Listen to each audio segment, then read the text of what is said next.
And we are back on the Zero Hour. I'm Richard RJ Eskow, and I almost didn't make it for back from break because I enjoy the writing of our next guest so much that I got caught up reading page after it and almost missed my cue. Eric Schwitzgebel is professor of philosophy at the University of California at Riverside. He is the author of a number of interesting papers on morality, ethics, consciousness, and related topics. He's been writing a lot lately on his blog, The Splintered Mind, about artificial intelligence and the rights of non-human intelligences, a topic we've covered before on this show. We're delighted to have him. Eric, thank you for joining us. Hey, thanks for having me. Thanks for the kind introduction. You bet. Well, I have to say, even though it's not the topic we were planning to talk to today, I do smile every time I'm reminded that you did a study to determine whether ethicists, that is, people who study ethics for a living, steal more books. Yes, I did do that study. In fact, I've done 18 different studies on the moral behavior of ethicists. Well, some of them are multi-variable single studies, but I've looked a lot at the behavior of ethics professors. Well, there's a sort of, in the sense that meta has become a descriptive term now, there's a meta quality to that as there is to the study of intelligence itself. And I guess before we get off that, Eric Schwitzgebel, what did you find? It seems to me you had an interesting set of findings there. Well, the summary version of it is that ethicists seem to behave about the same.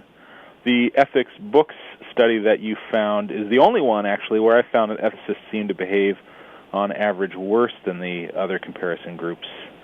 But I also found that ethicists tend to have more stringent moral views on at least some questions. So, for example, on vegetarianism, the majority of ethicists in the United States seem to think that it's morally bad to eat meat, but they seem to eat meat at about the same rate as other professors do. So that's the general finding. More stringent normative views, but very similar types of behavior. And they steal more books. It does look like ethics books are more likely to be missing than other books from academic libraries, and that applies both to books that you would expect to be checked out mainly by professors and advanced graduate students, really obscure technical books, as well as, classics that everybody knows, like Mill's treatise on liberty and that sort of thing. Very interesting. Also, I understand you have studied classical Chinese philosophy. Yeah. And I don't know to what extent that has informed your work either in the behavior of ethicists or artificial intelligence or consciousness itself. Any 30-second thoughts on that? Yeah, it did. It led me to my work on the behavior of ethicists.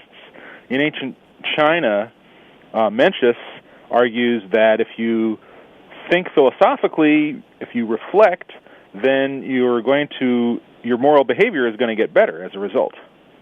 And so you might think from this view, I think it's actually a little complicated and a little simplistic to drive this straight away from Mencius, but you might think that on Mencius's view, professional philosophers, because they do a lot of philosophical moral reflection, ought to behave better. So I was interested in exploring that empirically, exploring Mencius's view empirically. That's what led me to it. It's extremely interesting. We're talking with a philosophy professor, Eric Schwitzgebel. And am I pronouncing your name correctly? Schwitzgebel. All right, so not bad. And I guess I would also say, speaking of Chinese philosophers, there was Chuang Tzu, who said that the state of humanity, if I'm recalling correctly, that the state of humanity was like that of a woman who has given birth in the dark and is searching for a candle, screaming in terror, lest her child be born a monster. Well, that's not in the inner chapters of Zhuangzi, so I don't know if that's authentically captures his spirit. That's from a more dubious portion of the text. Okay, but it's a catchy image, catchy image. I'll tell you what I like better from a famous image from Zhuangzi that I like way better is his butterfly dream, right? So he dreamt he was a butterfly floating around, didn't know he was a person, then he wakes up, And then he's confused. Am I a butterfly dreaming a person? I'm a person, or am I a person who dreamt he was a butterfly? So his kind of skepticism, kind of humorous, self-deprecating skepticism, is, I think, really close to the heart of the spirit of Zhuangzi. And also a sense of our identity. It may be not precisely what we imagine it to be, maybe more flexible or mutable than we think, which gets me to the whole issue. I was trying to do it with my childbirth image that you have now discredited, so we'll use the butterfly.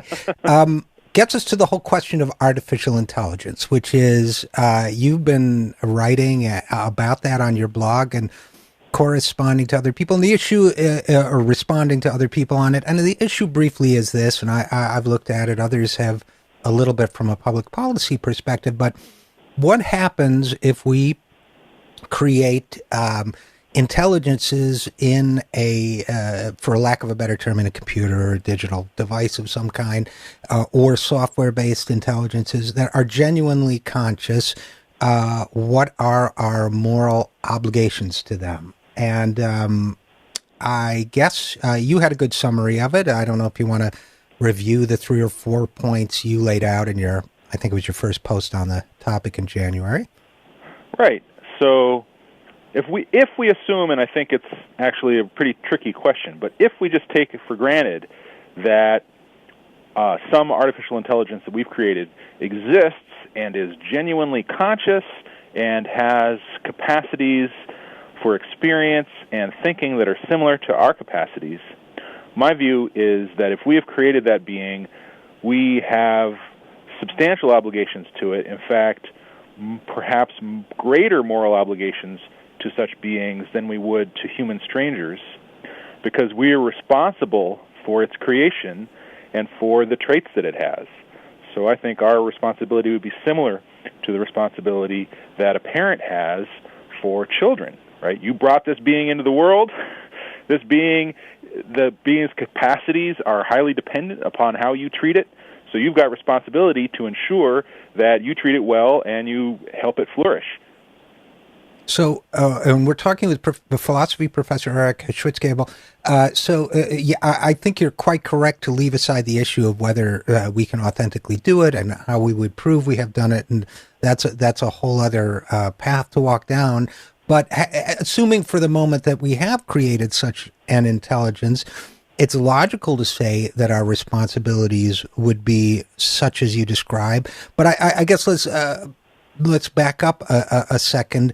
We're not the public debate, to the extent that there is one, or public discussion about artificial intelligence, is not focusing on what our moral obligations are to it. They're focusing more on our fear of it. It's almost as if we are. That was where my now discredited Zhuangzi image comes in, because it seems to me that a lot of people are invested in the idea of creating artificial intelligence, but the very same people who are invested in it are terrified of it. Yeah, or at least some of them are. Nick Yeah, Bostrom being, a wonderful example of that. I think that those fears have a lot of merit on if we just grant the kind of technological optimism that's implicit in that. The idea that we should think really carefully about what risks might come with that, I think that has a lot of truth in it. So I don't want to discredit those sorts of fears. I think they have substantial place, but that's not the only morally relevant consideration, right? I don't think we should just think about our future, but we should also think about the other side of it that hasn't been paid as much attention to, which is what our obligations would be to our creations, and not just what risks those creations have for us. Well, let's do this. We're talking with Professor Eric Schwitzgebel, philosophy professor at University of California, Riverside. Let's take a brief break, and when we come back, think for a minute about what those responsibilities might be. I am Richard RJ Eskow, and this is The Zero Hour.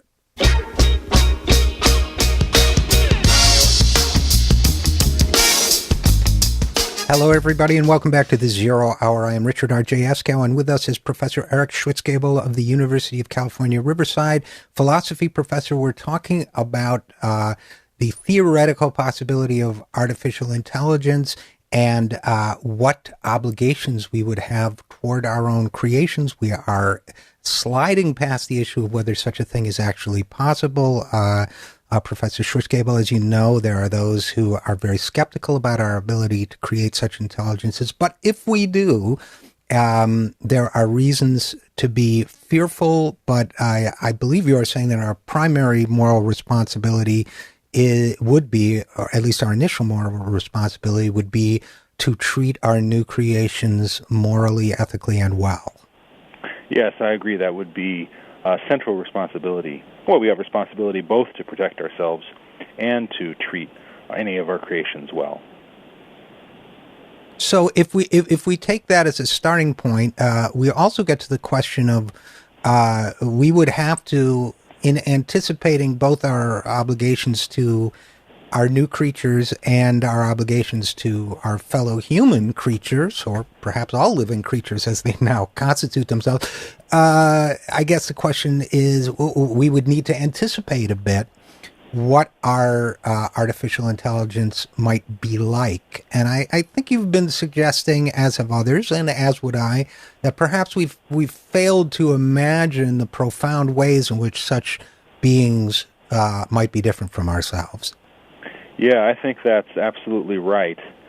So one question there is, and again, this is pretty hard to know what the epistemology of this would be, how we would know what's going on with this, but let's say that we could create beings who are capable of vast amounts of happiness or pleasure, far beyond maybe what the ordinary amount of human pleasure is, right? So two questions that arise then are, do we have an obligation to create such beings, right? If there's an opportunity to create immensely happy beings, are we kind of compelled? Should we do that? And second is, if we do create such beings, then should we sacrifice our own interests for them, right? So if I could give away one cookie to make some other being 100 times happier than I would be with that cookie, right, then maybe I should give away that cookie. Well, if we create these beings that are capable of great happiness, maybe we ought to impoverish ourselves so that they can be incredibly happy. That would be, that seems unintuitive, but it's something we would have to try to think through carefully. Well, that would only be true. First of all, my first emotional response was, hey, I like cookies. But that would only be true, I would think, if we believe that our moral obligation is to maximize the sum total of happiness, whether it resides in 1,000 entities or beings, or one that's capable of 1,000 times as much pleasure. That those two things are in effect the same. Yeah, that's right, and that's a kind of simple form of utilitarianism. So it's a well-known and well-respected type of ethical theory, but lots of people have different ethical theories that would disagree with that. So one kind of complementary theory is a theory that emphasizes inviolable individual rights, right? So you might say, well, look, even if this being would get 1,000 times more pleasure from a cookie than I would, no, it's still my cookie. You have no right to take my cookie from me. Well, but I think that there are other kinds of problems on the other side, right? So if you imagine that rights attach to individuals, then you can also, I think, imagine possibly artificial intelligent beings who can divide into multiple individuals, claim rights as those separate individuals, and then perhaps optionally merge back into a single individual, right? So if you say, okay, one person or one individual, one cookie from the dole, so now we create our artificial being, it splits into 1 million separate individuals, they each collect one cookie in the next tax year, they merge back into one, and now you've got one individual with 1 million cookies. Right. So, I saw that. Well, and what occurred to me and we're talking with philosophy professor Eric Schwitzgebel is voting also, that if we create an entity that decides on November 3rd to split itself into 1 million constituent parts and vote for the political leader of its choice, and then goes back into one and has elected itself president, I suppose that's also a possibility. So it gets into the morality of democracy, doesn't it? Right. So definitely voting. We normally think voting, one person, one vote, right? There definitely seem to me possibilities for artificial intelligence, again, on these optimistic projections about the future. Optimistic, I'm not sure. Technologically optimistic projections about the future, on which it might be very difficult to count up what counts as a person. You might have entities who have overlapping parts. You might have entities that divide into multiple parts and then refuse together. And so now how do you figure out voting rights? How do you attach voting rights to them? Or you could say, well, look, no artificial entity should be able to vote, but then that seems like a kind of tyranny. So I think there are all kinds of, I don't know the answer to these questions. I think there are all kinds of tricky issues that would arise that we haven't really thought carefully about, and that might really present challenges to all the existing standard ethical theories.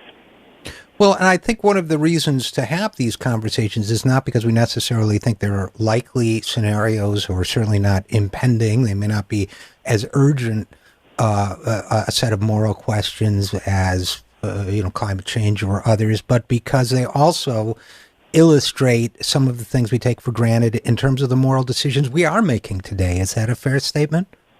I think that's true. I think one of the things that you get from wild philosophical thought experiments is a better understanding of what you really care about and what's central to your own vision of, say, ethics, right? Do you really care about happiness? Well, one way to think about it is to think, okay, well, if happiness is really important, what if there was an entity that was capable of 1,000,000 times as much? And what would that mean? For me, how would I think about that, right? And if you think about that and you think, well, that doesn't seem so important, then maybe you've discovered that you don't care as much about happiness as you thought. Or right. Maybe you say, wow, no, that's totally awesome. Happiness really is where it is, right? So thinking through these strange things can kind of put pressure on your conceptions and force you to think more carefully about what's really at the core of your own value set.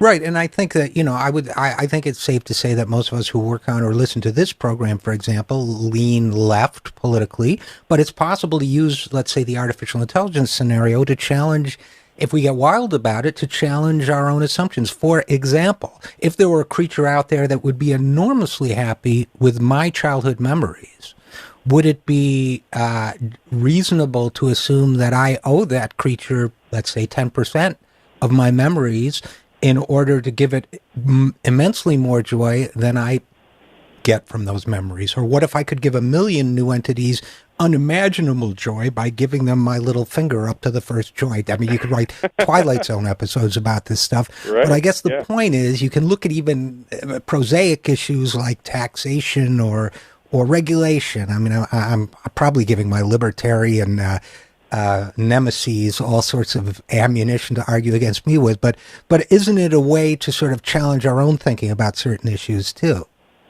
Yeah, I think that's correct. Right, and some of these thought experiments go back to Robert Nozick, who was a very interesting thinker with some libertarian inclinations. Right, so he's the one who came up with this kind of utility monster, happiness monster thing. Like, he thinks, well, if you think about one of these beings who would have immense happiness, you still don't think you want to give it your cookie, right? So morality can't really be about taking things, Nozick says, taking things from one person to give them to another person to make that person more happy. There's something more about individual liberties that's at the core of it, in Nozick's view, right? So that's how Nozick takes these wild thought experiments and puts them in the service of arguing for particular political positions on the contemporary scene. Right, and I would argue that the flaw in Nozick's reasoning comes not in the happiness monster necessarily, but in the origins and therefore the rights that accrue along with the cookie. That the cookie didn't just magically appear in Nozick's pocket. There were all sorts of institutions that allowed the factory to produce healthy and safe cookies and allowed the workers to be educated and read the street signs and paved the roads that got the workers to the store where he bought the cookies, so that the cookie comes with a network of obligations too. But it's good to, and that's why I would justify a counter argument. But whether or not we agree with Nozick or me or you or anybody else, I do think these are enormously valuable and fun exercises. And I thank you for coming on the program and sharing them with us. Could I just say one thing about fun? Sure. I really think Quick. that I really think that it's important that our sense of fun is a really good epistemic indicator of when we're on to something that has intellectual value or importance to us, or where we're learning something. So I think actually in philosophy it's really important to pursue your sense of what's fun and to set aside what's boring. Well, you're a great example of that, and we'll try to do more of that on the program. Thanks for joining us, Professor Eric Schwitzgebel of University of California, Riverside, and we will be right back after this.